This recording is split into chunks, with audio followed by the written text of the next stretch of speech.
Having heard all that, do you think that internet blowhard and self-promoting Andrew Tate represents what a real man is? Or do you think that maybe sweet, biblical man of faith, Abraham, represents what true manhood is all about? Run your home and your dough like a biblical boss. We're going to dive right into today's topic about Abe versus Andrew Tate, but I'm just going to ask you one question, Mark. We are in the window of time, in the moving window when it is tax season. My question is, do taxes play into your world? I know that probably, I'm guessing that people call you a lot during this season. Go give me that form, give me those numbers, give me that data. Are you just feeding people left and right little bits of information?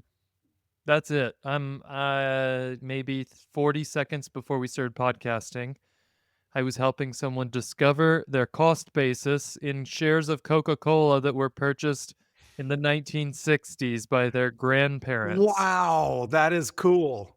Um, those types of requests come up, and of course the accountant was like, "My records show that you purchased these 6 months ago." I'm like, "Nope, it's gonna be much longer term holding than that." But there's little things that come up, and then there's uh the old, "Hey, my accountant said I should do this," and I go, "I've been telling you that for 3 Yeah. years." Um, but, I try to be gracious and just say that your accountant's a genius. I get a lot of those calls too. Yeah, yeah. Do you betray any confidences by telling us what the cost basis was for Coca-Cola in the 60s? I don't think it's a betrayal at all. I'm gonna Good. tell you the share price of Coca-Cola in 1965. Yeah. I'll tell you today, it's right now, this moment as we record, it's $69.21 a share. Okay. In 1965, that was 9 pennies for a share of Coke. Wow. So, grandma made a good investment, sounds like. And I wonder, has it split since then? I'm sure it has. I'd have to go back and look. I think this is actually adjusted for splits, but, um, 9 you pennies. you could say it was a good return. That's really fun. I want to jump into this topic. What is to be the model for us of what being a man is all about? When I was coming up as a young man, I lived in a place which I think is probably familiar to a lot of people where kind, sweet, and single Jesus and interchangeably Paul were presented as this is what the kind of man that you want to be. Now, I'm not. I know that Christ likeness is the end. From a character standpoint, of course, Jesus is what it's all about. But when you think of a lifestyle, living as a nomad with nowhere to lay your head in ancient Israel, it's not exactly aspirational. It's not exactly to understand, not easily understandable. How do I put myself in his shoes? How do I live that lifestyle? I don't think that Jesus was trying to do that, that he was trying to say, live the kind of life I live. I don't think Paul was saying that either. What you need to do is to be a missionary to the Gentiles the way that I am. I think that those guys would have said, there's another reference point for the way to live. Now, cut to today. I'll show this question to you, Mark. I don't have any direct access to this character named Andrew Tate, but I know that he represents some kind of modern dude bro masculinity to a lot of teenagers and young men. And I don't have a lot of direct access, but I have a lot of people making reference to this guy and referring to him as, at least the whipping boy for everything that we think about what being a blowhard right winger is. How does Andrew Tate enter your world? I had to do a little homework for this episode Yeah, me because too. I didn't really I am probably like you. I have heard his name a bunch. He's been involved in some serious allegations of gross conduct Yes. recently. Probably the most common place I hear his name is Jeremy Pryor making tweets about him. Oh, there you go. But I think when you talk about masculinity influencers, we've even talked here about these secular dudes who play in that "I'm gonna make you a man" Yes. space on social media. We have talked about inside of the church. There's this strand of like kind of masculinity pseudo pastor online personality that likes to kind of speak to the downtrodden American male who has had a real rough go of it, I would say, Yeah. truthfully, in the past decade or so, and say, we've got the solution, and it's for you to think about yourself and to take back your power. And they like to use some of the words we use. So, like patriarchy, Right. commonly used word. We use that word too. We Right. mean something totally different Yeah. than Andrew Tate or than all the other kind of copies, whether or not they try to use the name of Jesus or not in their grift.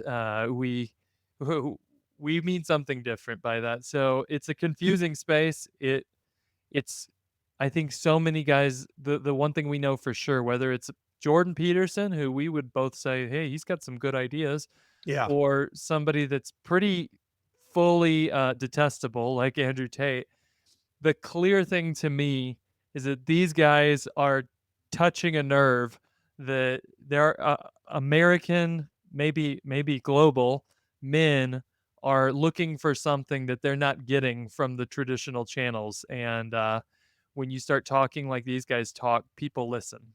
Yeah. For sure. I'm using Andrew Tate as a stand-in for just like the modern man. What is the modern picture and who are we looking to be our models? It's for sure that God made young men to want to have models and examples to look up to have role models, if you will. That's God's intention. And when a young man's looking around for who will be the stand-in person for me, and I'll insert, and there's not a dad to take that place, because I think in God's economy, that's who's supposed to take that place. But for so many young men right now, dad is not a workable model. Then they go ranging around, who can we find? And somebody like Andrew Tate stands up and says unabashedly, I will be the stand in father for you. I will tell you how to live. And a lot of people listen to him.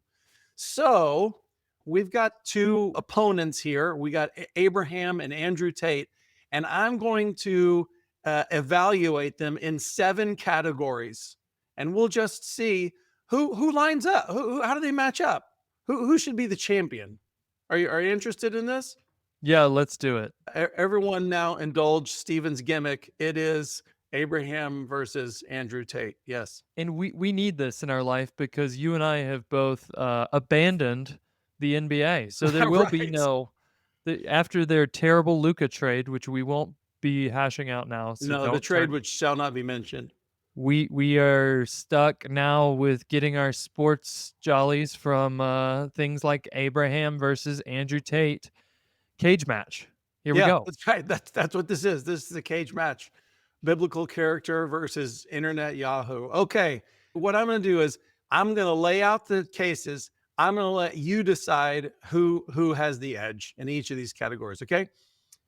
Category 1, the easiest scorecard for men on the planet, wealth. Let's just talk about wealth. Okay? Let's talk about Andrew Tate. Andrew Tate has a little online kind of club that you can join. He calls it Hustler University. It's $50 a month to join his little thing. He has a kind of mastermind group, which he calls the War Room. It's 8,000 bucks a year. There are wildly varying reports on his wealth, but according to legal documents in a court case in Romania, he's been arrested in a couple places. We'll mention that later. In those core documents, his personal net worth was $12 million. Now, all of his companies, et cetera, and other holdings might be worth upwards of 100 million. That's unknown, but he's worth, according to these court documents, $12 million. Okay. So he's not worrying about where lunch is going to come from. Also, not like the richest man on earth. Okay. Abraham, let's contrast him to Abraham. Abraham's wealth, as we read about him in the Bible, a really reliable old book, is that his wealth was primarily in cattle. Now, it's hard to measure when the Bible says about Abraham, he was very wealthy in sheep and cattle. But here's what we do know. His wealth in livestock was so much that when he looked over the Jordan River Valley with his nephew Lot, and by the way, the Jordan River Valley is 65 miles long and 6 miles wide, and he couldn't share that space with Lot. So that's a data point, and couple that with the size of his household, which we'll get to later, and the fact that he was treated as an equal by kings and pharaohs, very unusual. And we could easily put Abraham's wealth modern day into the billions. There's my case. What do you say? I'm just looking at the size of Abraham's ranch. Yeah. How big is the King Ranch? Great question. Let's get our producer to call that one up live. Okay. Yeah, I don't know. It's the biggest ranch in the world.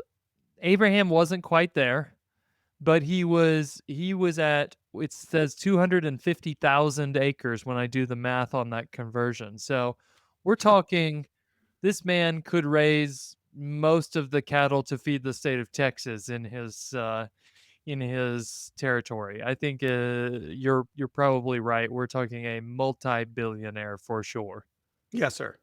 And can I just say that when I was doing my homework on Andrew Tate, the dude has this horrific, I was into the watches. We've talked about productive side hustle of watches. Okay, go on.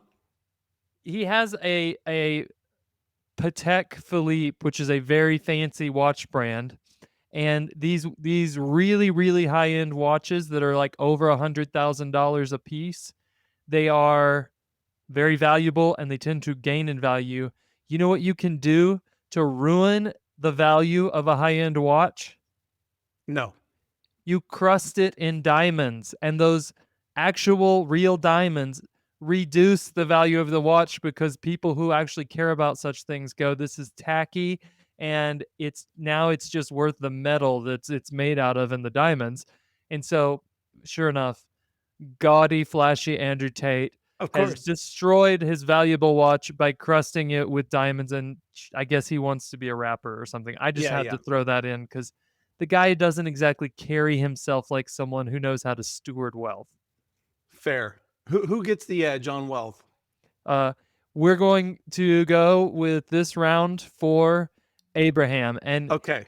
it's a 10-8. He got a knockdown on this one. Okay, that's good to know. Okay, so let me just contextualize for the young man again. Think of a hero. Who do you want to become? Who do you think this guy knows how to live well? I will trim my sails in a way that I might follow his path. Think of the multi-billionaire. That's not a bad way to trend. Okay. It's category 2. And some of these categories I'm just lifting directly out of what would Andrew Tate say are his strong suits. Okay, so my second one is warlord status. So Andrew Tate has referred to himself as a warlord before. I assume that's because he was an MMA fighter at one point. He had an 11-year kickboxing career. And that's about all I can say for him as a warlord.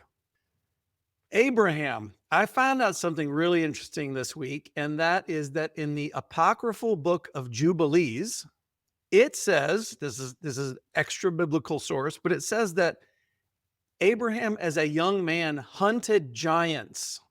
That was That was his. That was one of his hobbies as a young man. Now we know that later in life he was probably 80 or thereafter. He went to war to rescue his nephew Lot and others that were dragged into servitude by four different kings. He was wildly outnumbered. You ever heard of this movie 300 about the Spartans? Oh, have I ever? Okay. Well, this was that kind of a scenario. There were 319 men in Abraham's army. He went against the armies of four kings and they won. He came away with the nephew. He was successful. Not bad at all. This is what I can say about Abraham.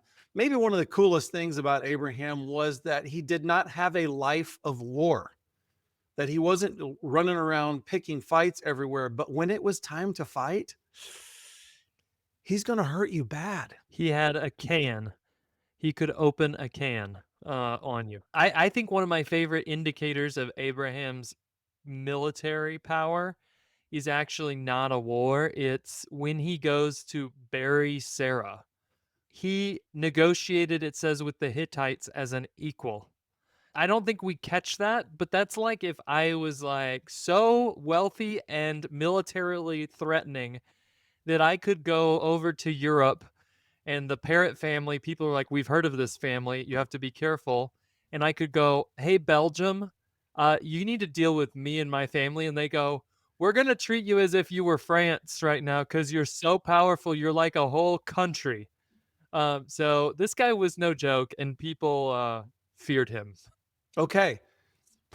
Compare the lifetime of Abe's tough guy status and Andrew Tate's 11-year kickboxing career. What do you say?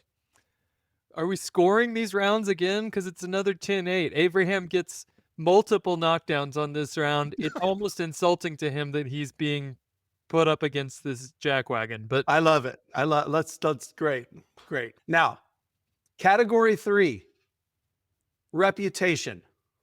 So Andrew Tate, here's the things I got to throw this out. He has 10 million followers on X. So if there's young moms out there, I want you to know that this guy is not a nobody. He's got 10 million followers on X. His videos collectively, if you go YouTube, TikTok, whatever, his videos have been viewed collectively 11.5 billion times. That's a lot of moments of people meditating on this guy's worldview, his presumed insights, etc. We have to throw into the ledger this as well with his reputation. He is distrusted by entire governments because of his negative influence on young men. He's been deplatformed on X and Instagram and Facebook for dehumanizing and violence inciting speech. He's been arrested in both Romania and Great Britain for trafficking and other not nice crimes. Also, there are open criminal investigations against him in the United States. So that is his reputation. Very famous, very problematic. Abraham, let's talk about his reputation.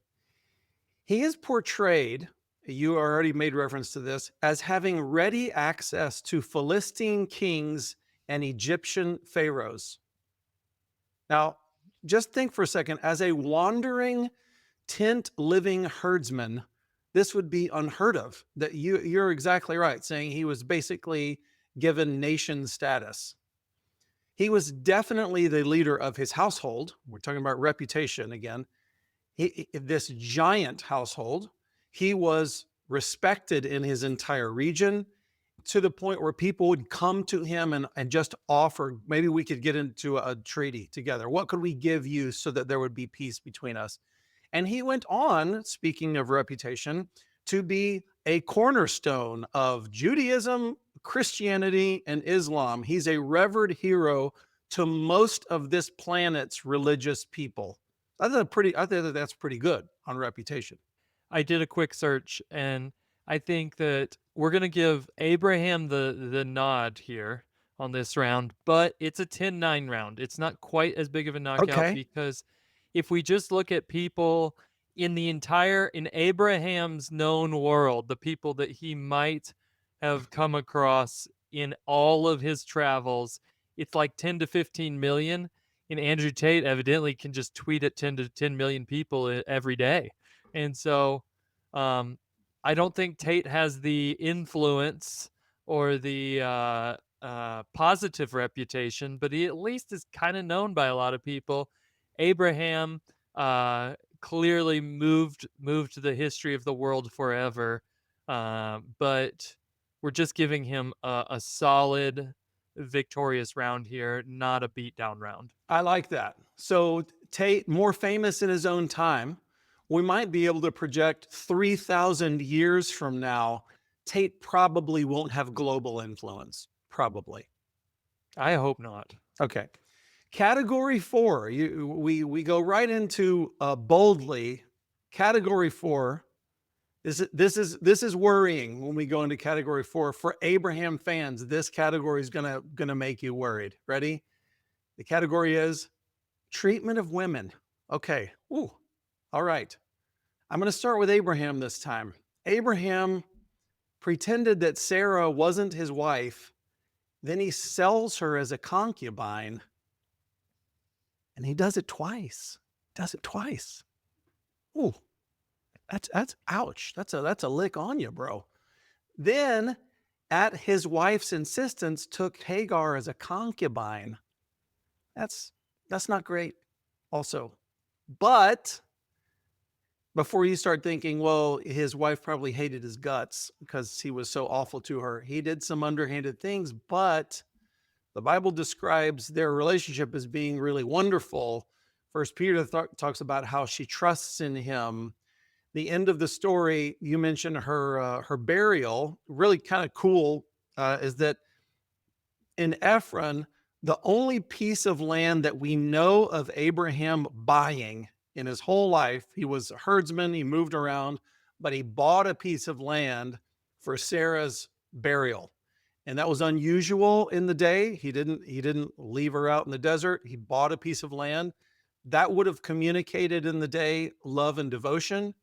He honored her in death, and many Jews are one of our financial heroes around here is the good Rabbi Daniel Lapin, who believes that Proverbs 31 is Abraham's eulogy of Sarah, and so there's a lot of heartwarming kind of speech, especially right at the end of that chapter, that would have been Abraham's heart towards Sarah. So it's a mixed bag. It's a mixed bag for our boy Abe. Let's talk about Andrew Tate for a second. It's not good. What do you mean? He loves women, right? In a way. In a way. His treatment of women is troubling. He's been arrested, as I said, in 2 separate nations, and criminal investigations have been open in a third. The reason that he's been arrested and deplatformed, etc., is because he is a self-described misogynist. I'm going to quote him directly, hands over the ears of the little ones. He says, women are inferior and morally deficient and deserve to be abused. And all of the crimes that he's accused of stem from that belief. And people pay him by the boatload to train him in this kind of thinking. So he's not just personally terrible with the fairer sex, the weaker partner, but he goes out of his way to proliferate his thinking to anyone that will listen to him. I find that doubly reprehensible. So, what do you say? Treatment of women. There's this thing that's happening right now, and I won't in any way put these two guys on the same level, but Andrew Tate and Elon Musk are two guys who don't seem to know Jesus, Yeah. but are out there saying it's so important for you guys to have a whole bunch of kids. And Andrew Tate has even talked about, Don't get ahead of us now, Mark. oh, see, I should have read your notes. But anyways, the fact is, this guy has not just made mistakes, which you like you said, our boy Abraham, he made some pretty stupid He did. mistakes. He made a couple of mistakes. And when we read Genesis as a family earlier in the year, I just remember my kids going, "Wait, we already read this chapter," and I go, "No, we Great didn't. story. He's doing it again, the same thing." Um, but Abraham at least seemed to, for the most part, catch on that the Lord's way was going to be a more successful long term plan. And that included when it came to his marriage situation and the way that he viewed his multi generational family. Andrew Tate, he has made his sin into his biggest bragging point. So I'm going to give this round again to Abraham, who honestly, it's starting to look like it's going to be difficult for Tate to catch up in this Oh, fight. shoot. Shoot. Well, there's nothing to be done except to plod onward. I mean, we've got two more categories.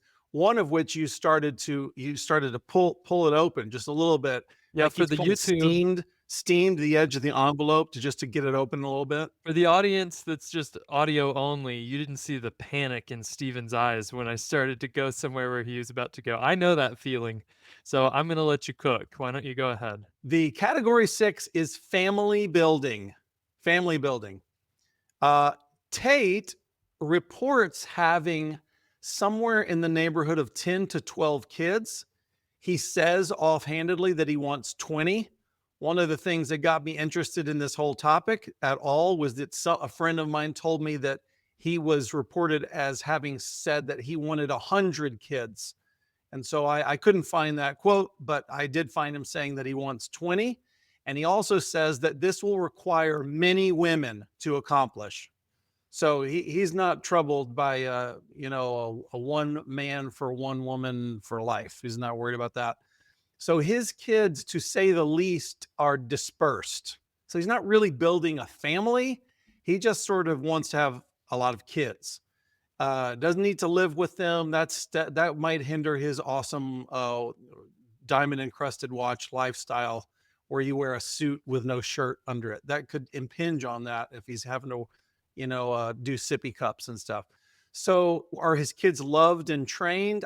I can't really say that. I can say that he is living for himself. I don't know how much time he has for the training of children.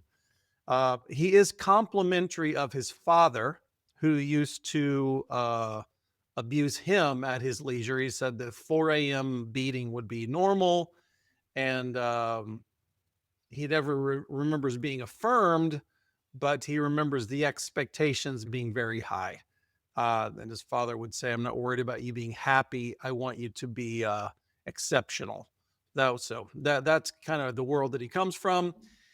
Now let's talk about Abe. Abe has done well. He went into senior citizenry with no children at all. And one thing I want to say about our boy Abraham is that he, how could I say this? He grabbed the king of the universe, the one whose name is high and holy, the God of the angel armies. He more or less grabbed him by the lapels and said, "You must give me a son," and would repeatedly say that to the Lord, held him to it. And God, we've gone over this before. God says, "I'm going to give you this and this blessing." And Abraham goes, "Yeah, thanks a lot. Because the way things work right now is my chief servants are going to be taking all of my stuff when I die. That's not acceptable to me, God." So he pushed and prayed and plotted, not plotted. He didn't plot against God. He plodded onward, like, I'm not going to give up in prayer. And he was given a son. Now, the son part is important because God made a promise to him early on. Your children are going to outnumber the stars and that you can count in the sky. So here's what happened to him. When we can jump from the moment when he had a son to being in his 80s, when we know that he had in his household, among all the people that were on his downline, children, servants, families of servants, everybody that would have said, "You are the father of our family. You're the boss of our world." The grown men in that household numbered 318. That's the army that he took to go get Lot. So how many people was that total? 1,000 maybe in his household, what would have been considered his household that he's in charge of? His family line expanded dramatically under Jacob, who had 12 sons and settled Canaan into the tribes that we know, the tribes of Israel. God did fulfill his promises. And I even consider when I think of him as the family builder, I have to throw in there the truth of Romans 11, which is that if we are children of faith, we are also on his spiritual downline. So, me, not a Jew, I'm Gentile blood, but I'm counted as one of his descendants by faith. So, the largest family ever? Yes, the largest family ever. I feel that Abraham did well as a family builder. I think that the key to what you're saying is that he was a family builder. Andrew Tate seems to think there's some value or like nobility in spreading your genetic material, and that Ugh, is totally different. I totally different. I don't know if you know, but the person that's generally held up as this is the guy who has been the most successful at creating offspring is not Abraham. It's our boy, one of the more evil humans ever to live. Is Yes, it Genghis Khan? you got it. All I, right. I I think think you told me this long ago. the the the cool kids say Genghis Khan. Uh, Genghis. Genghis. But 1 in 200 humans currently alive on Earth today are related to that one guy. They have his genetic material. Okay. And so we don't look back at him and go, "What a father." Well, he just We do not. ran through most of Asia and spread his seed far and wide, and what a wonderful noble man. No, we kinda look at him and go, one of the great evil, uh, figures in the history of humankind. So, I think that Tate I don't know why he thinks this, but it's sort of what I when I was talking earlier about Musk and, Tate, they seem to think there's nobility in just, uh, fathering souls, and I'm not sure that like, we're all for big families. We're absolutely not for some notion that it's good or manly or whatever to just father children and pat yourself on the back, I guess, that they exist, that you've sort of procreated. So I think that's so weird. I guess from Elon's perspective, I've heard him talk about it like one of the great risks to humanity is uh birth rate collapse, and the math seems to say, yes, we won't have countries like South Korea in another 100 years because of what's happening with their birth rate. Yeah. But yeah, I don't know. It doesn't seem to me that the answer is just father a lot of children. I'm going to go with the answer that has proven to start and cultivate a family that is going to last until the end of the age, which is what Abe did. And for that reason, Stephen, I'm giving this round again to Abraham. Okay. Well, we are definitely reaching a point where it's just statistics at this point. It seems like our eventual winner has already been Well, declared. Tate is going to have to knock him out at this point. Yeah, that's right. There's no winning on the scorecard at this point. You're right. We could have a late round knockout. Now, it looks bad because I know the seventh category, you don't, but it's going to be tough. It's going to be an Okay. uphill fight because the seventh category is faith. So here's Tate's story. Andrew Tate was raised Christian somehow based on that awful father of his. I don't know. He rejected it for atheism because he said that he wanted easier access to corruption. So atheism would help him in that, you could see. Now, in 2022, he was filmed praying at a mosque in Dubai, And so he reports conversion to Islam. And apparently, Islam is happy to have him, from all reports that I hear.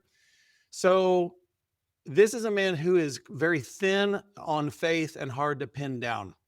We don't know where he stands. If he stands anywhere on faith, then he would probably throw his lot in with the Muslim at this standpoint, but who knows? Could we argue, just because I want to give him a chance, I want to at least let him Please puncher's chance here. come up with something. Could we argue that Andrew Tate has an immense amount of faith in himself, that because if Andrew Tate is God, which is what it seems to be that he Okay, believes, okay, I'm going to go with you on this. Keep going. he seems to be so self-obsessed, which is something I want to mention at the end of this episode, that I'm saying this guy has got to have a lot of faith because he's been exposed in some way, it sounds like, to the God of the universe. And he is so full of faith that he would say, I am a bigger man than the creator God. So Wow. that to me is a wild bet that he's making. It is something to consider. We're gonna make a note of that. That Okay. if he is his God, then he is very devoted to his God. So that's fair. This is going to be problematic for him though when Abraham has that knife and he's ready to take out his only promised son. So let's hear Abraham's. It's also going to be problematic when he stands before the King of the universe, who is the God. So that Has even bigger implications than this celebrity death match. Yes. Okay, so I'm going to make the case very simple. Genesis 15:6 says about Abraham, he believed God, and that faith was counted as righteousness. James 2:23 refers to Abraham as a friend of God. I cannot imagine that phrase. We're talking about the invisible, eternal God of everything that there has ever been. And Abraham was his friend. Here's something that you might never have considered before that I think is profound. Paul says in Romans 4 that Abraham's faith, which was, again, let's define it, it's belief that justifies apart from works. That was Abraham's kind of faith. I don't know that we had ever seen that on the planet before, but that's what came out of Abraham, was belief that justified him apart from anything, any dumb thing he ever did. Belief that justified apart from works. God drew a circle around that man's faith and said, that will be the normative pattern of faith for everybody that follows me for the rest of time. That guy's faith was obedient to the point of being willing to kill this child of promise. It was future-based. He demonstrated, I will leave my homeland and not know what's next. It was courageous, but he went to fight to rescue Lot. It was humble and generous. He deferred land to Lot. He was honoring. He paid tithes to Melchizedek, this mysterious king that came out of nowhere. He called on the name of Jehovah, the one true Elohim, the one true God, and he entrusted his life to him in covenant relationship.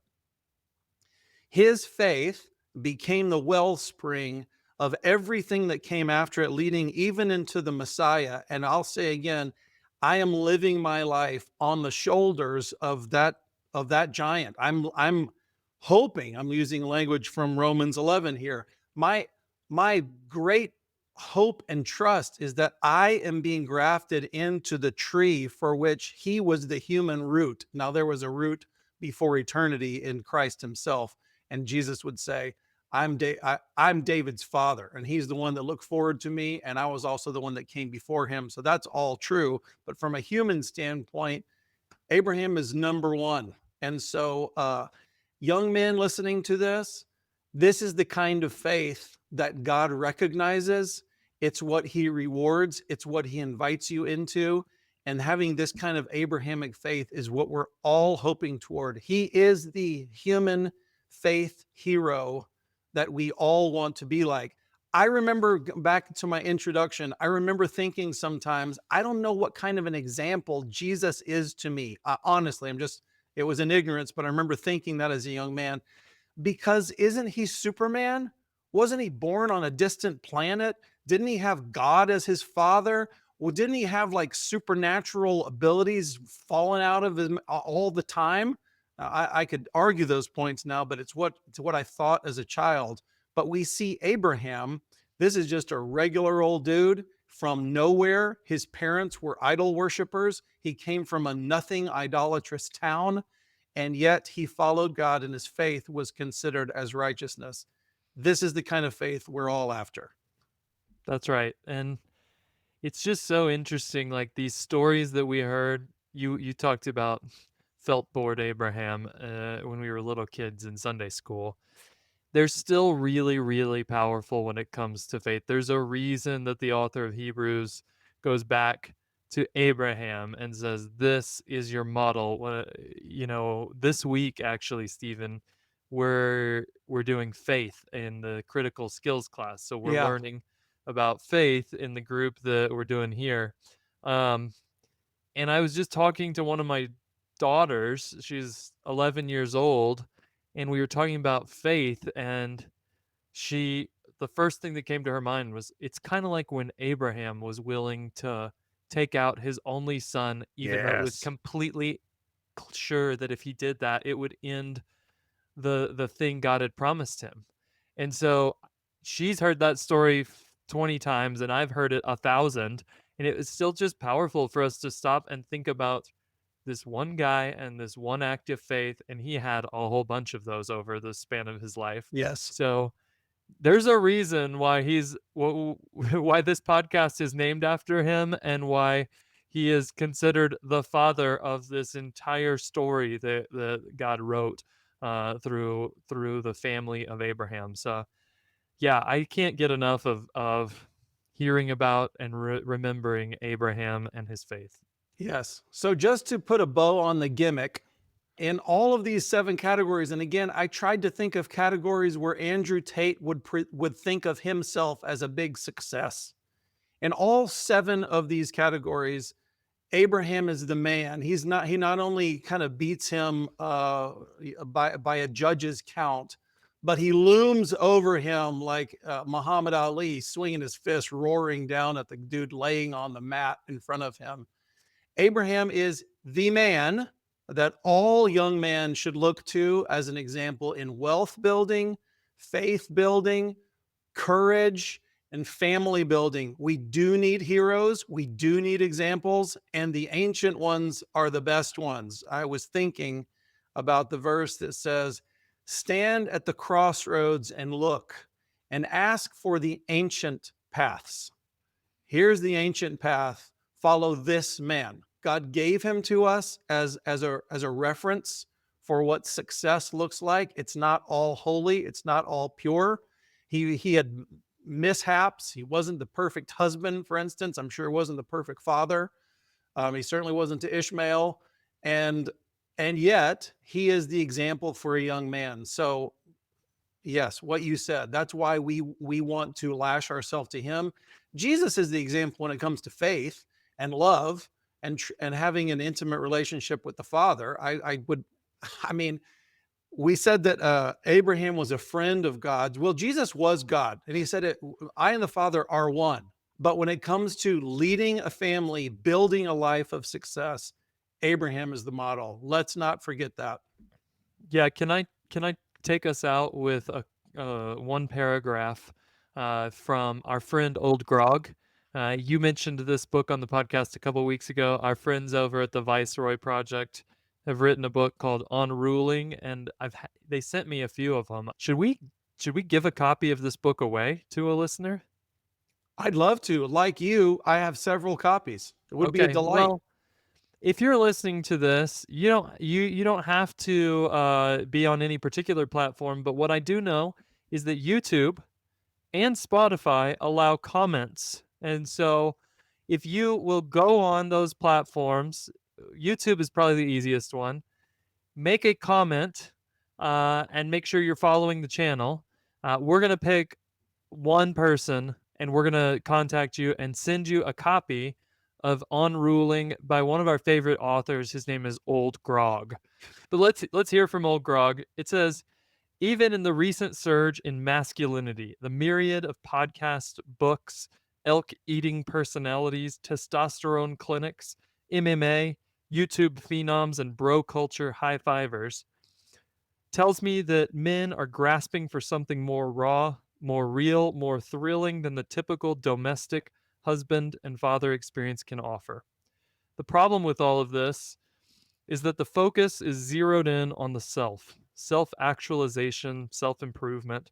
The truth is, men perform best when we are spent in honorable service to something higher than ourselves. Only by fighting like maniacs, laying down our lives, and pushing ourselves to the brink for the king can we enjoy the euphoria, the pulse pounding thrill of radical obedience. Only when we see scores of other lives transformed by our own self sacrifice, the fruitful yield on the backside of our own small deaths, can we experience true camaraderie with other men. That is the moment when men become alive and connect to their value, purpose, and meaning. The king's men are looking for a good fight. We just often don't know where one is to be found. And the reason I wanted to read this is because I think that at the core, what we saw in Abraham, through almost every single category you went through, was a willing to employ all his skills and his masculine virtues on behalf of something much bigger than himself and ultimately in service of the king of the universe. And what we see in a guy like Andrew Tate or any of the other masculinity influencers is employing their, frankly, palsied, shriveled little version of masculinity. And whatever they've got, they're bringing it all to bear in service of themselves. And that is a fool's errand and a loser's game. So I think there's other brothers thinking about this stuff the way that we are. But at the end of the day, we just want to encourage you to look to the biblical patriarch Abraham or many of the other heroes of the faith that we have that will show you not just how to be good at being a man, but how to employ masculinity in service of the king. That's what we're after.